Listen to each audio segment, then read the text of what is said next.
Hello, this is Michael Stone, the host of We Earth Radio, where we have conversations that make a difference.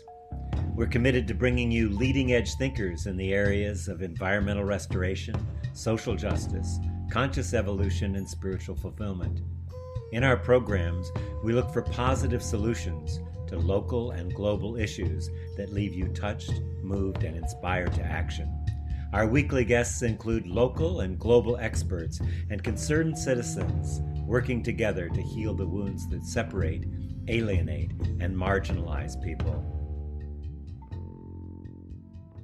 Welcome, everyone. Welcome to We Earth Radio. My guest today is Lee Adams. He's been actively researching, practicing, and teaching lucid dreaming for more than 20 years. He has a bachelor's degree in psychology and is currently working on his Ph.D. at Pacifica Graduate Institute. And he also runs the podcast Cosmic Echo, as well as having a dreamer community called Tail Eaters, which I'm sure we'll talk about. He's also got a brand new book out, A Visionary Guide to Lucid Dreaming, Methods for Working with a Deep Dream State. So Lee, welcome to We Earth Radio. Thanks for having me, Michael. And here's the Good book. to be on. So yeah, I was excited. I've had a number of people through the years on this subject. My regular guy was Robert Moss.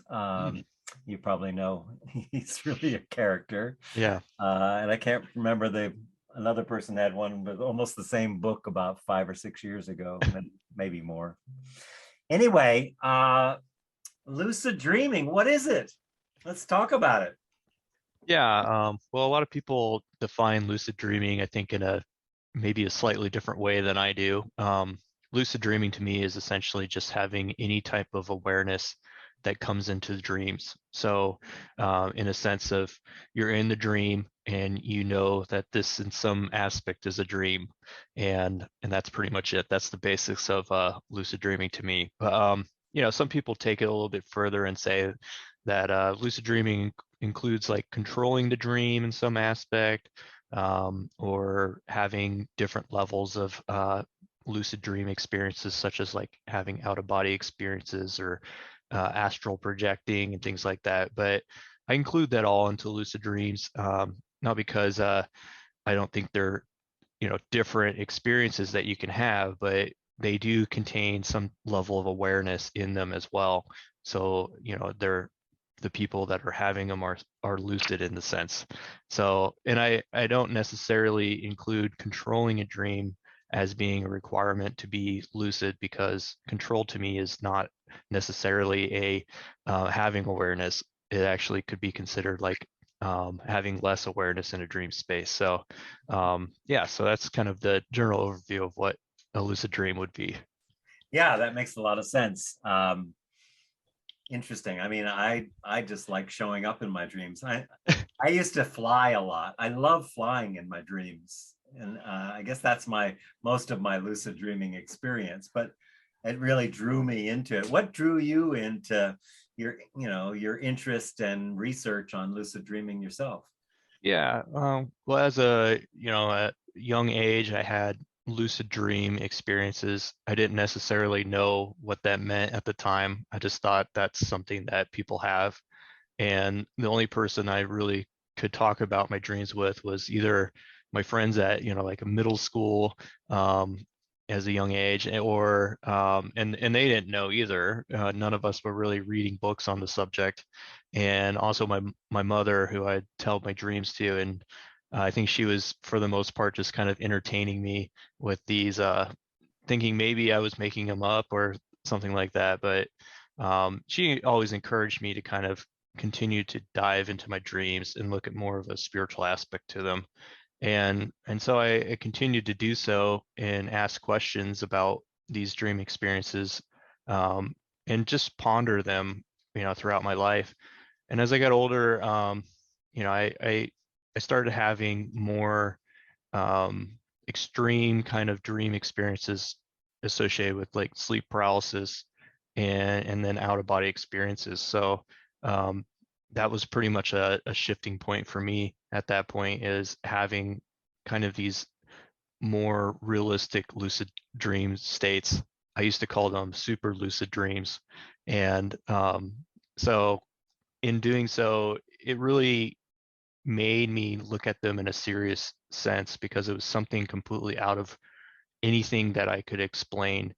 And um, and so when I had those experiences, it encouraged me to start researching about them, and and also finding people that knew more than I did about these dream spaces. The internet kind of opened up at that time in my life and became more available to people. And so, for internet forums and things like that, where people are posting about these subjects, became more popular. And I was able to communicate with other people and see that they too were having these experiences. So when I went to school for my undergrad, I really wanted to focus on dreams. And interesting, enough, when you go to a university, you find that most of the psychologists have no concept of what dreams are or any of these experiences. So I managed to find somebody there that was kind enough to listen to me and wasn't in the philosophy department. And they allowed me to kind of do a self-guided class. So I essentially bought my own books on the subject and wrote papers and communicated with them throughout the semester on dreams. And the professor really didn't know much, and so I was kind of his pet project of him listening to me and me teaching him about what I had learned.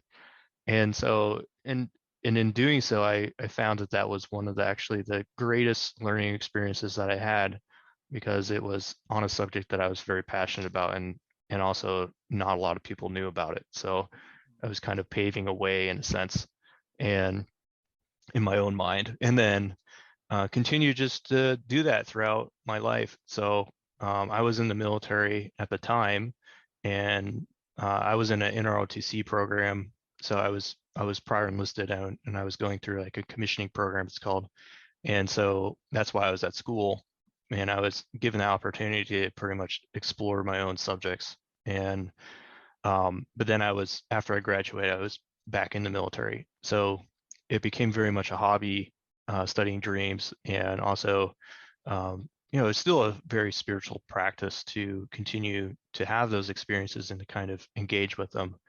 And then eventually, I retired from the military and then got out um, and continued exploring it. So it's nothing that it's definitely something that um, I tried pushing away, I'd say, in many times in my life. It's I'm like, this is enough. I need to focus on a career, family, things like that.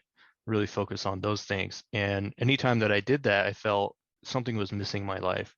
And so I continually, and then the dreams would amplify, and kind of take over my life. And so in this tug of war with dreams, it became very apparent to me that they're an essential piece of my life and that they're not going away. So I have to engage. And you know, uh, where I am now, I'd say that dreams are engaging with dreams on a symbolic level is probably the most important aspect of my spiritual practice. Mm. So I would say it's essential, not just a hobby anymore. So Yeah, I love that. I wonder why people are called to lucid dreams. I know for me, it's about the healing journey, and of course, that's a spiritual journey that interests me.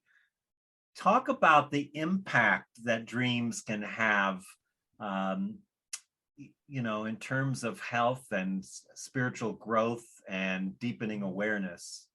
yeah, Yeah. well, scientifically, there's evidence that supports that lucid dreams are very positive for like people that have traumas. So if they continually have nightmares, things like that, becoming lucid, having some type of awareness in a dream space can allow the individual to kind of communicate to the dream space and also um, have a different understanding of what the dream is trying to communicate. So you could go into a dream and have a more um, personal conversation with the dream characters or the objects that are producing the terrifying experience or whatever, is occurring. So there's that. And in the case for me, it was very much that way. Um, Trauma is not something that I don't think many of us living today really don't have. So, and some more than others. And oftentimes people that are drawn, you said, I wonder what causes people to be drawn to lucid dreams, and the commonality is intense trauma as a child is sometimes is usually common. So my dreams have been very traumatic too, especially in sleep paralysis and those experiences. So um, when engaging with that, it's been very healing because I'm able to face a terrifying and traumatic experience, but have a level of awareness of that.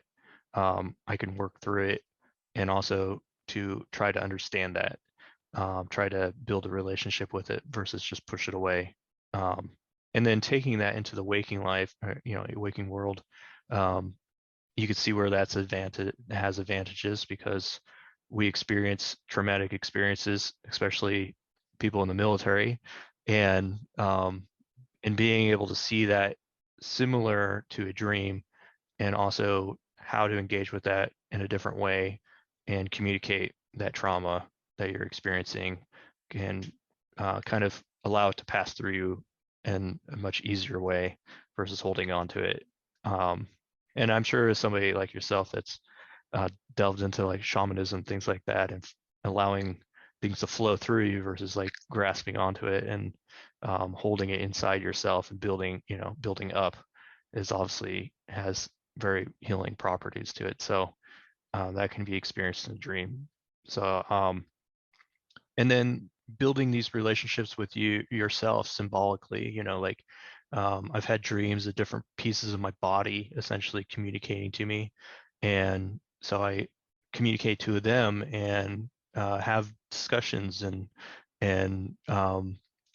hear their stories in a way, and in doing so I understand some of their struggles, and also these personalities that make me up.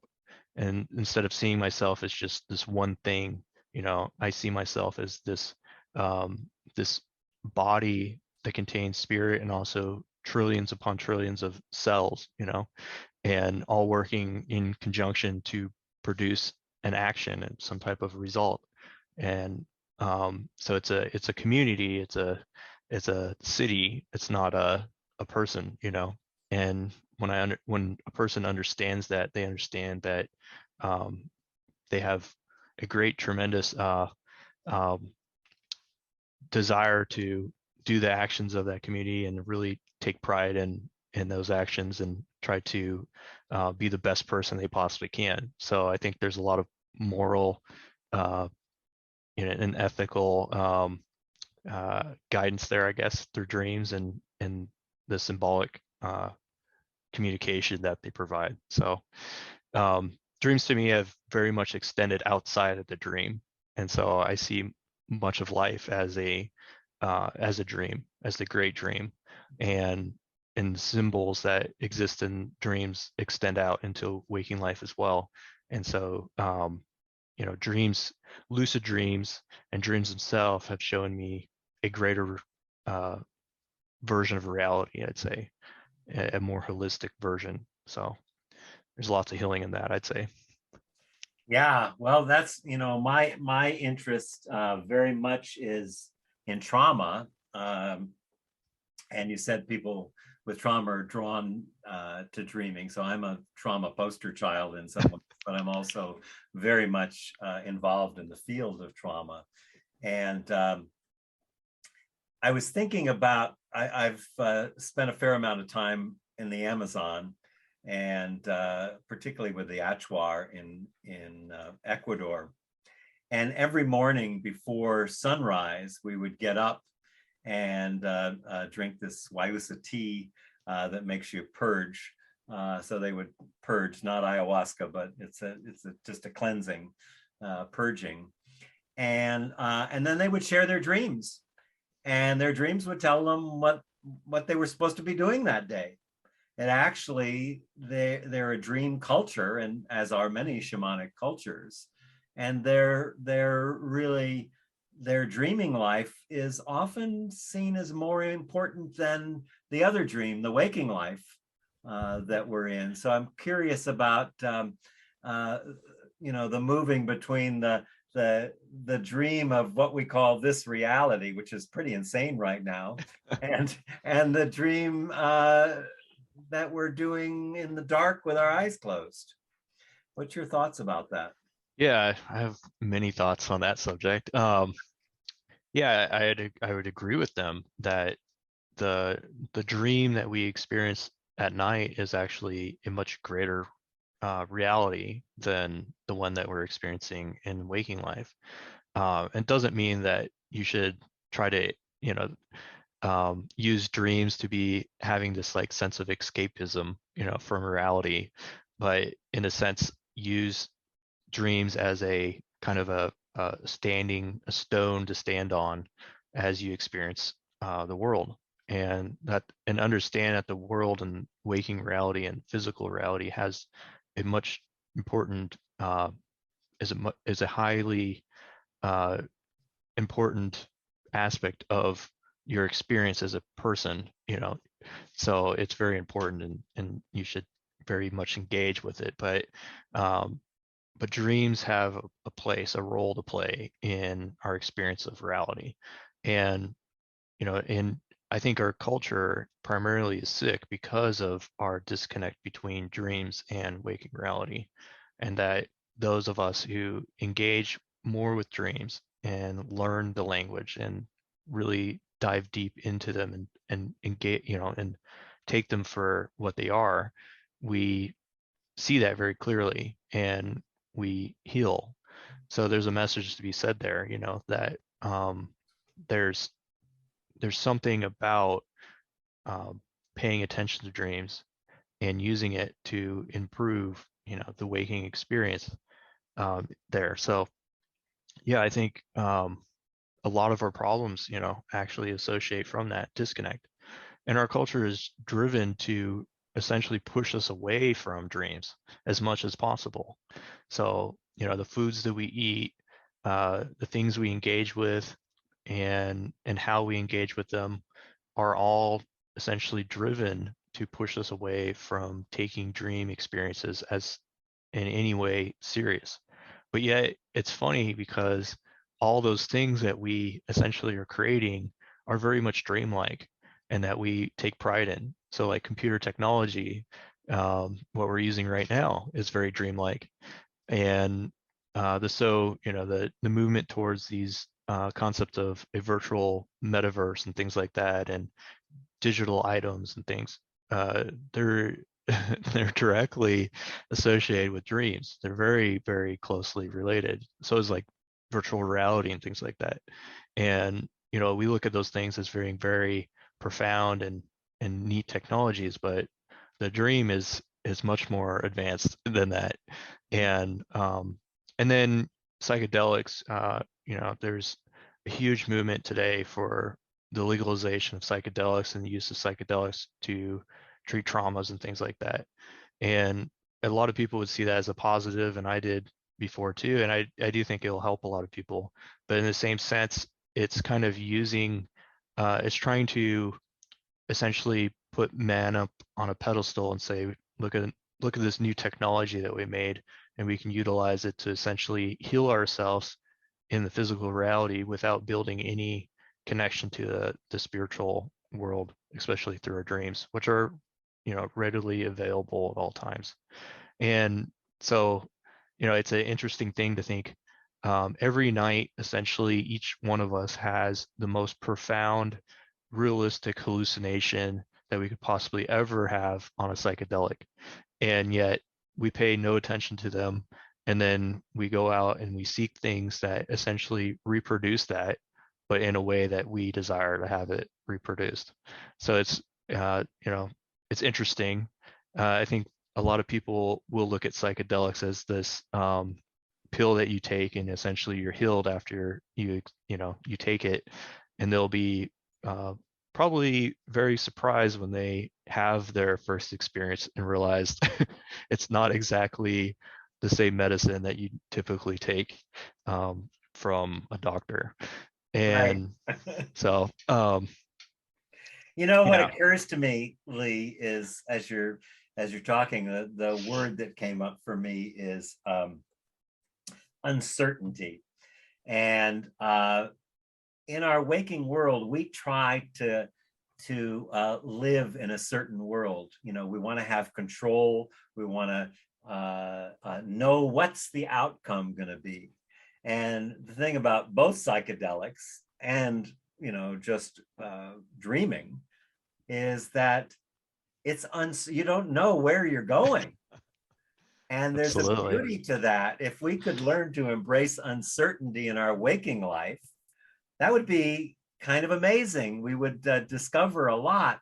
And I think that I'd love to hear your thoughts about that uh, crossover and the relationship to awareness and focus and how we can bring those two worlds more together and perhaps open up greater vistas for our for a more transcendent experience of being alive. Yeah, I think you hit the point there, is that uncertainty is definitely an aspect of dreams that isn't really found in many other places in such an extreme way. So any night, that I go to sleep could be the most beautiful or the most traumatic experience of my entire life. And and it's definitely been the case for me, where especially when I'm really engaged in lucid uh, practices, and they tend to be very dramatic in their emotional experiences from night to night, and sometimes in such a way that it frightens me so much that I don't want to sleep, like it's very traumatic sometimes. I'm always focused. I'm oftentimes focused on the traumatic side, because that's kind of what got me into this experience, is like sleep paralysis. And anybody that's really ever had sleep paralysis can tell you of the realness of it, and also the terror that they feel in that experience, and that with the things they see and everything. So You've it's mentioned that a couple times, so I think it's important. I don't know that everybody knows sure, what yeah. sleep paralysis is. So sleep paralysis, when you go to sleep, your brain naturally puts you into a paralysis mode. So essentially, it paralyzes your body so you don't act out your dreams. And sometimes people wake up during that process and they can experience the body physically falling asleep. And some of the auditory and visual hallucinations associated with what's called hypnagogia. So that's kind of like the in-between state of dreaming and waking. So think of augmented reality, but very real. So you see dream experiences in waking reality and hypnagogia, and and then you can't move, and so it can become very unsettling. You're Seeing literally paralyzed. You can't move. you can't Yeah. move, you can't move. You can move your eyes, because that's why they call it random eye movement, is REM, because your eyes can move back and forth and around, so you can actually look at things, but you can't talk, you can't move your arms, you can't do anything. So and a lot of people hear like sounds, like ringing bells, slamming doors. They feel vibrations in their body. It feels like sometimes it feels like a train going by, or you hear a train. All these kinds of different things are associated with sleep paralysis and hypnagogia. But it's So not dangerous, right? no, there's never been a case of somebody dying from it, Right. but we would really never know, because they wouldn't tell us. They'd be But dead. yeah, there was some cases I think in a jungle or something like that, where people were having um, what they think is heart attacks essentially from it, but it was because of a genetic, possible genetic disorder that they had. And there's a good guy, good researcher, his name's Ryan Hurd. He's a friend of mine, and he's really explored sleep paralysis extensively. He's written books on it. And so if anybody had questions, he's a good key person to reach out to, and who I've reached out to when I was younger and having those experiences too. So didn't know what they were. He helped me out a lot. But so if anybody has those experiences, they realize pretty quickly that dreams offer both beauty and hell, essentially heaven and hell in them, and you can experience both. And I didn't really realize how I didn't see myself as like uh, a strong person or courageous person with my dreams. I always identified myself as kind of like weak almost, until I wrote my book and I shared it with people, and they read some of my experiences and they said, lucid dream's not for me. I don't want that. And I'm like, why? Like it's not a big deal. And they're like, I'm not ready for that. And there's like kind of sayings, in shamanism and as well as like the esoteric communities that um, you know, people are called essentially to this subject. They're called to engage with the other world, and not necessarily is the person kind of directing the story. It's more of the greater soul, the self, as Jung would call it, is guiding us to this destination, whatever it is. So So many years ago, I was studying shamanism with Sandra Ingerman then, and became very close with her. And I started having this dream quite often that this rattlesnake was biting me on the neck, and it was recurrent. I had it like 3 nights in a row, and I called her up and I said, "Sandy, I think I'm going to die." uh, because I keep having this dream. And she was laughing. She said, "That's a very auspicious dream, Think about the medicine that you're getting mm, there." And yeah, it kind of reframed it for me. The dream stopped after that, but looking back on it, it was like a time when there was a real power shifting in my life and what I was doing, and it was so I'm really interested in the prophetic aspects of dreams. mm. Talk a little bit about that. Yeah, there's there's a few books written on it. There's a recent one in with Inner Traditions. I forget the name of the book. Uh, uh, and the author, unfortunately, but he wrote a book about prophetic dreaming, and he showed a lot of evidence in it. So we will have to Google that one to figure out the name, but it's with Inner Traditions. And so and there is conversation about prophetic dreams and in the lucid dream community as well. And I've had a few dreams that seem very prophetic. And one dream that I could share, that I don't know if it would come true or not, but I dreamed that I was at home. I was young when this happened, and my sister came home and she was very upset, and everybody was crying. And I was like, well, what happened? What's going on? And they said her boyfriend at the time had gone skydiving and had died of the skydiving accident. And I was like, oh wow, and so I woke up and I was like, maybe I should tell my sister, just to be sure, just okay, because it seemed very real. And so I told her, I was like, I don't know, what's going on, but I had this dream. And she said, I'm glad you told me because he was planning to go skydiving this weekend.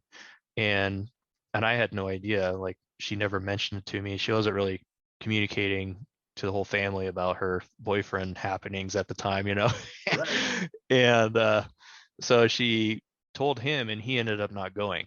So because of that dream, and I probably would do the same thing if somebody told me that I died in an accident that I was planning to do, and they had no idea that I was going to do that. I'd be like, yeah, I'm not doing that thing. So who really knows what the symbolism in there means? I never really pulled that dream apart for myself. Um, but then I've had other very strange dreams that have come with me throughout my life and seem equally as real, and essentially about um, climatic type experiences with the world and things like that. And some of them hidden in symbolism, which I still don't really fully understand, but I keep my eyes open, and others that are very clear that don't seem to have any symbolism whatsoever. And so, I am cautiously looking around for the images that those dreams provide me. And so, Talk about dream analysis, and I know you rely a lot on Jung and some other people, but talk about how we can analyze our dreams and learn from them. yeah, well, before Jung, many people were using dream dictionaries and things like that before Freud. And well, before them, really, we had forgotten our way with dreams and really didn't even pay attention to them. So they were kind of some of the more first uh, pioneers back into the dream world and kind of taking it seriously in the scientific community and in with dream analysis and Except for things. indigenous people. Right, exactly. Yeah. The more Western scientific community Right. aspect, and shamans as well as Native Americans and different indigenous cultures throughout the world have used dreams, since as long as we know, as very important. But in Jung's work and Freud's work, they essentially kind of stepped away from this dream dictionary type analysis and put more of the pressure on the dreamer versus like the person analyzing the dream as being the one that tells what the meaning is in the dream. So kind of back into a more indigenous way. So and Jung, so much more than Freud, um, kind of put this dream symbolism kind of aspect to it. And in symbolism, uh, not necessarily meaning that there's like a universal meaning for every symbol in a dream, but more that there are universal kind of ideas that are created through in dreams and in the unconscious.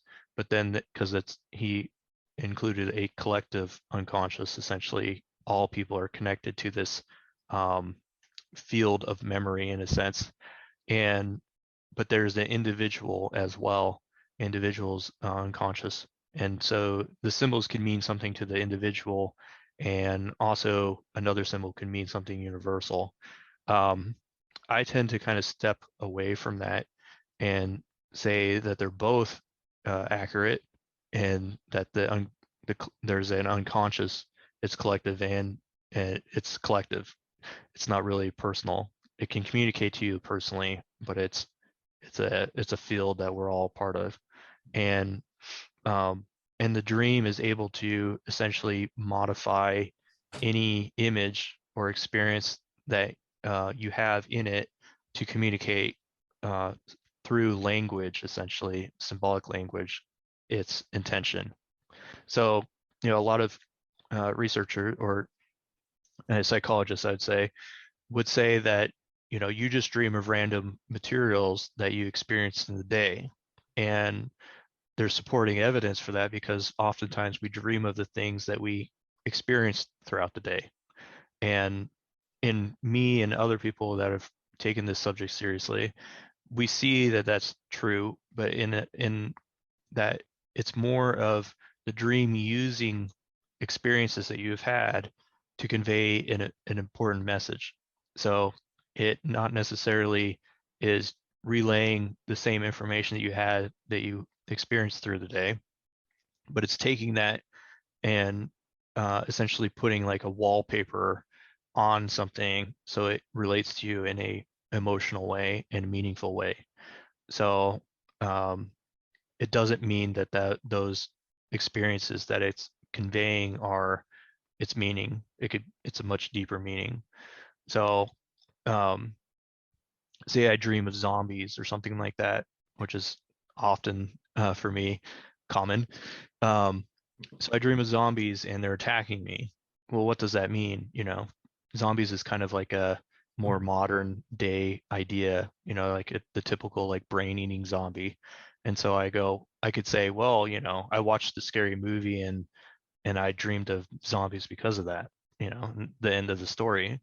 But if I go, well, what were the zombies trying to communicate to me? What is a zombie? A zombie is something that is unsatisfied with life. It devours everything in its way. It has no emotion. It cares less, And so I could see um, maybe some aspect of myself that's zombie-like. And then how can I communicate to the zombie? Like what are the things that I'm desiring that have no emotional context to them? What am I desiring that's unsatisfying me in life? And then you could take another step forward and have a lucid dream with a zombie. So one example is in my book where I have a lucid dream. I essentially have an out of body experience, and I'm walking down my hallway and I turn around and there's a zombie and it's coming at me. And typically, I'd run away from the zombie or try to get away from it. But this time I just bowed my head down and I was like, do whatever you want to do, get it over with. And so it crunched in my skull and ate my brain. And then it was silent, there's nothing going on. So I looked up and the zombie is still in front of me. And I said, well, why don't you sit down with me? And so the zombie sat down with me, and as it did, it turned into a copy of myself. So I was looking at a mirror image of myself, and I said, "Well, what's going on? What's the problem?" And it said, "I'm unsatisfied." And I go, "What are you unsatisfied about?" And it said, "I'm unsatisfied." And then I look over, and there's another zombie walking towards us in the hallway. And I got up and I said, "Hey, sit down with us."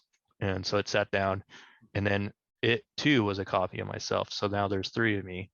And the two zombies, they take out wires from each other and exchange them with each other. And then as if they're like rewiring themselves, and they merged into one, and then they merged into me, and I woke up. And so there's a lot to unpack in that dream, as Yeah. there is with any dream.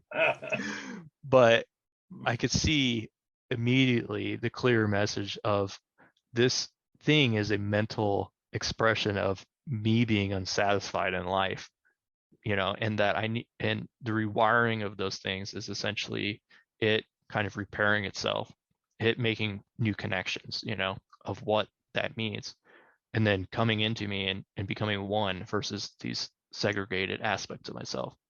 And Beautiful. there's like the Trinity and all that stuff associated with that too. So it's a very deep dream. I think one of the, as I remember, it's been a long time, but as I remember in reading Jung, he would give voice to each, not just each person, but every, like the river and the mountain. And talk about that. It's been a while since I've read that. But, the idea of giving a voice, taking the separate parts. Say I'm at a water slide park and I slide down and then I get on a dolphin and I ride the dolphin and I'm in the ocean and then somebody catches me and I get pulled up onto the boat. The boat, the ocean, all of those things Mm. having a different message. Your thoughts about Yeah. that? Yeah. Well, if you look at those images and those things in your dreams as also you, then it changes things. So the zombie's me, right? And it has its own voice. Um, and and the objects in there too are you in a sense. They have a relationship to you. So giving them the voice and allowing them to express themselves um, allows for that communication to take place. So, if I sit down with a friend of mine and I'm the one talking the whole time, or even a podcast, it becomes very dull very quickly. So you want to be able to allow for the other person to express some of their knowledge, express what they're feeling, so that you can get feedback from it. Um, I'm not necessarily good at that in a lucid dream because I typically take the perspective of observing and not really engaging so much with the world as I'm looking at it. But example of kind of giving voice would be in like in a psychedelic experience that I had. Had used ayahuasca, and I felt a very real voice inside myself, as a lady essentially turning a cauldron, a giant cauldron. And as she and sh- uh, and she spoke to me, and she said that she's the reason why I get sick. Like I feel upset in my stomach because ayahuasca it's a purgative, and so it makes you want to purge out materials from your body. And I don't want to do that. As a Westerner, it's very unsettling to throw up, essentially. And so I was like, stop making me sick. And she goes, I make you sick so you can heal, like I want you to heal. So, and she kept turning her cauldron faster and faster. And as she did, then I got, sicker and sicker. And I oftentimes forget about her and until I'm sick again. And then she comes right back, and she's there, and she's very real, and she communicates, and she's like, oh, hi, and I'm like, oh, I forgot all about you, but here you are again. So um so I call her the turning lady. But and in other dreams, I've had this similar things where my younger self will be in there, and there will be kind of parents taking care of my younger self and communicating to me as well, about the whole experience. And so I'd say, in a lucid state, it's a lot easier to kind of have these personalities as individuals and communicate to them. So that's kind of maybe the advantage. But um, in waking reality, more recently, I've given notice to myself kind of doing what you were saying about Jung, as like giving objects a sense of alive, a sense of being alive versus just dead material. So Well, looking at the stars. the shamanic practices are all animistic. Everything has a spirit. Mm. That's pretty consistent with that. I want to make sure we get Lee to talk about preparation, like focus and building awareness and practices to improve our memory of dreams. So can we shift a little bit over Oh there yeah. and start talking about, okay, how do we do this and what do we need to do to get ready to do it? Yeah, I think a lot of mental preparedness is important. Being in a good space where you can experience some troubling things as well as some positive things. So being a little bit more grounded in your life, most likely, in a good situation with that. Um, I think that's important. But basic things that you can start doing is essentially dream journaling is a great way to have this engagement with the dreams and recall dreams better. I think having a physical dream journal versus a digital one is also important, because it's all, I've really found that it's a lot about sacrifice and ritual. So the more energy and more time you put into something, deeming it as important in your life, the more that the the dream world will engage with you. So taking the time out of your day to actually write down your dreams, to communicate about them with other people, to reflect on it throughout the day, those are, I think, really important to give um, give the dream its due, and also have it recognize that this is important, and it's a good positive way to communicate to you, and that will allow it to open up and also you to recall your dreams more often. um, you know Oddly enough, being healthy is actually kind of detrimental to to lucid dream experiences too, because there's a lot of controversial about it, but um, to me, I believe that when somebody's sick, usually they experience dreams more often because they're trying to use that modality to heal themselves. So, um, being kind of eh, having dreams increase suddenly, things like that may be an indicator that you're physically something's not right too. One of the Yeah. things you said in your book was about the default network Mhm. mode or mode network, and that your book was talking about enhancing that.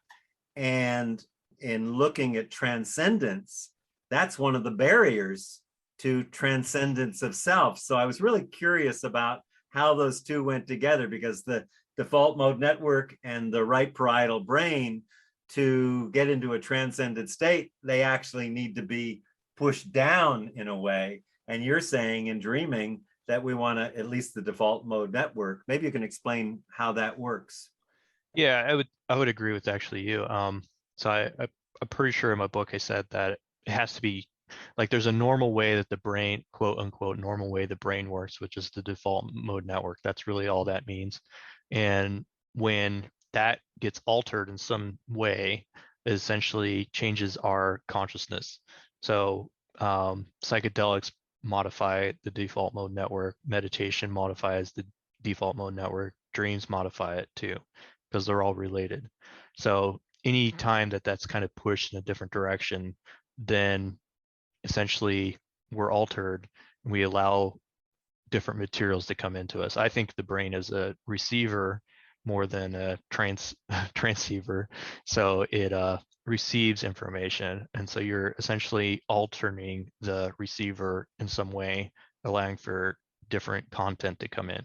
So in lucid dreams, I would say it's the same way, but in a sense, improving awareness during the day, in a sense, I guess, would be strengthening that as well.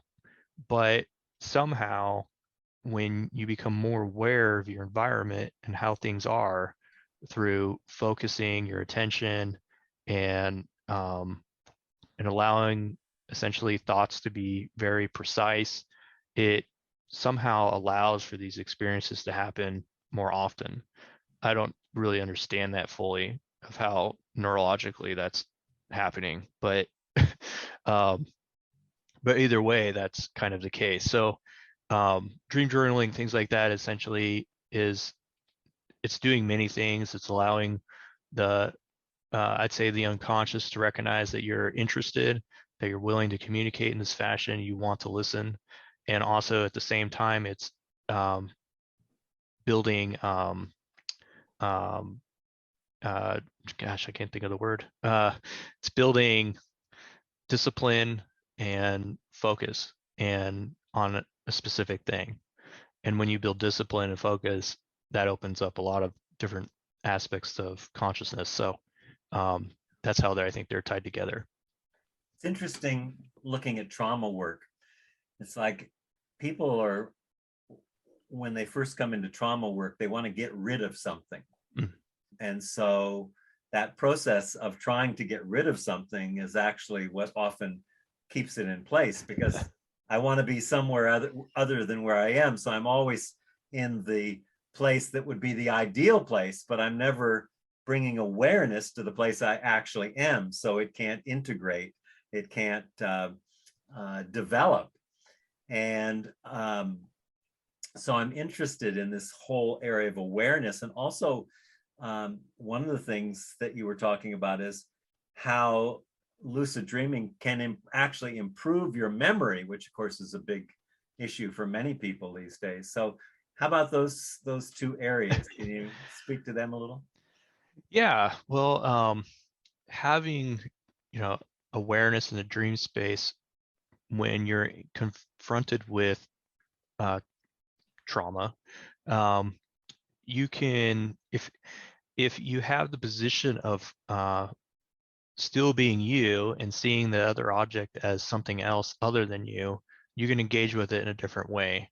So if these emotions were in your head, say I'm frustrated, I'm constantly agitated, and it's just in me, and that's how I experience reality, and I can recognize that I'd like to get rid of that, but I don't know what that is trying to say to me. you know um that's for most people. Some people may have a higher awareness and be like, oh, what is this emotion? Where is it coming from? What is it trying to say? All these different things. And I'd say that that is kind of like having lucid awareness while you're awake. Um, but most of us are sleeping when we're awake too. So oddly enough. But if you're in a lucid state, you can have that separation, that emotional object actually can take form as a person, and then you seemingly are separate from it, and you can have a conversation with that emotion as a person. You can say, well, what are you trying to do? Why do you feel this way? Tell me more, get it all out. And in the communication, maybe there could be some healing happen there, or you could at least identify it for what it is. It's some type It of. seems like that could help in improving your neuroception, your feelings or ability to feel safe or unsafe, your awareness of it, if you were doing. Absolutely. Yeah. Yeah. Memory wise too, I don't know really the science behind the memory improvements of lucid dreaming, but you're definitely engaging the brain in a different way, and that has been shown through many studies. So it's been shown that people that are lucid dreamers primarily have like a more developed, I think, frontal cortex. So that's like the reasoning, I think. And but the science on that I think is very uh, very poor still. So I couldn't say that that is a result of lucid dreaming. It may be just how it is, and then people that have that can lucid dream because they essentially have that um, bigger area of that brain or something.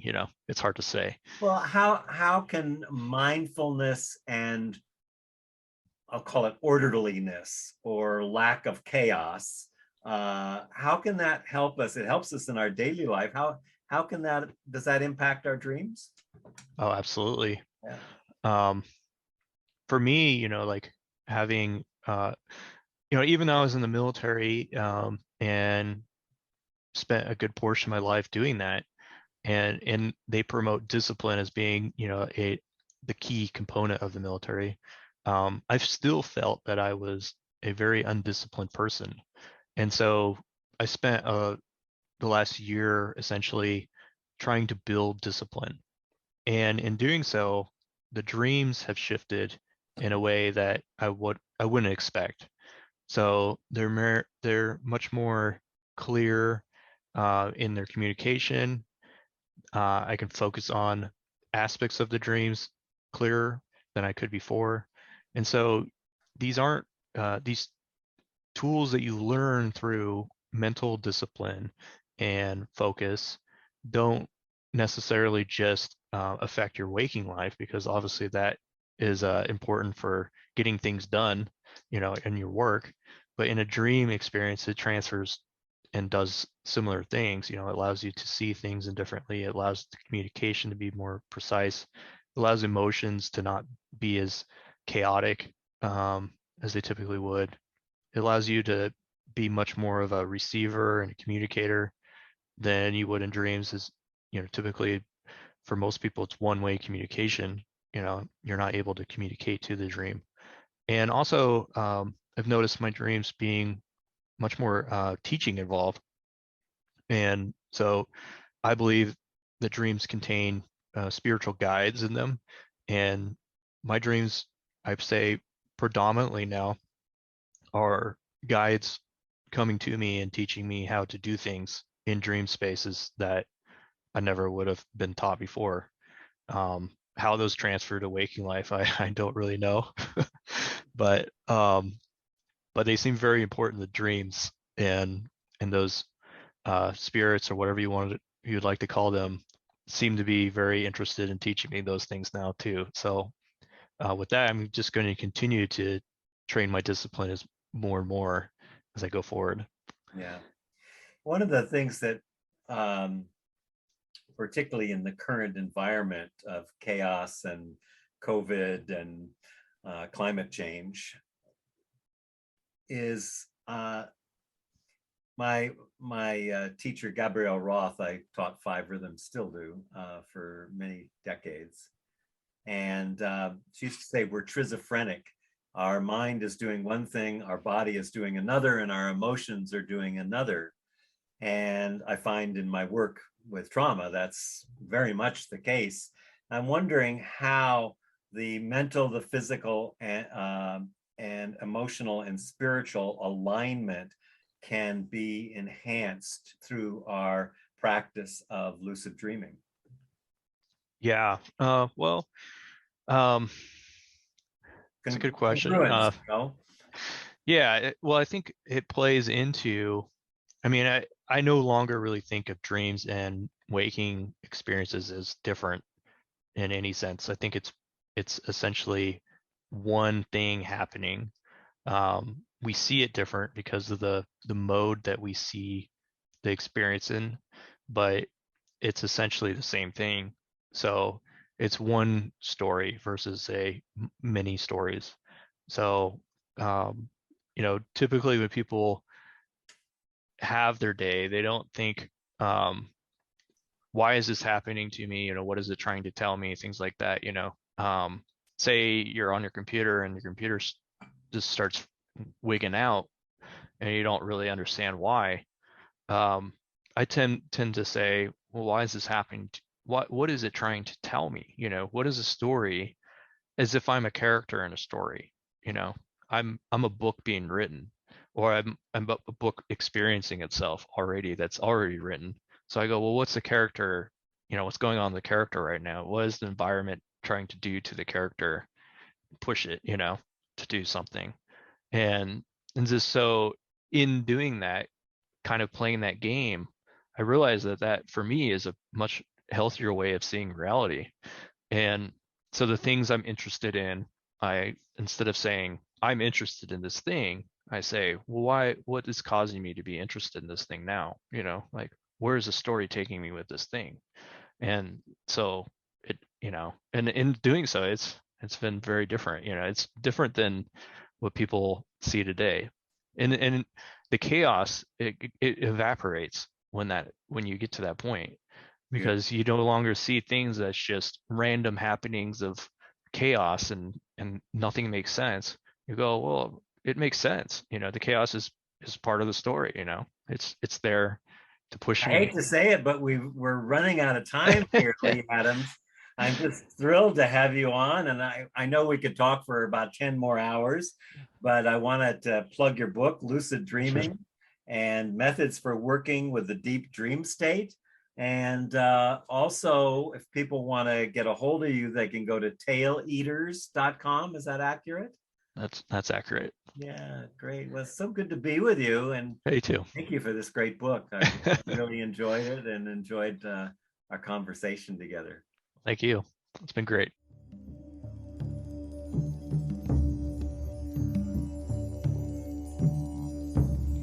We Earth Radio is an independently produced program supported by listeners like you. We are committed to bringing you leading edge thinkers in the areas of environmental restoration, social justice, conscious evolution, and spiritual fulfillment. If you would like to receive our complimentary newsletter, The Well of Light, make a contribution, or listen to any of our past shows, go to our website, welloflight.com. Thank you so much for your commitment to a world that works for all life.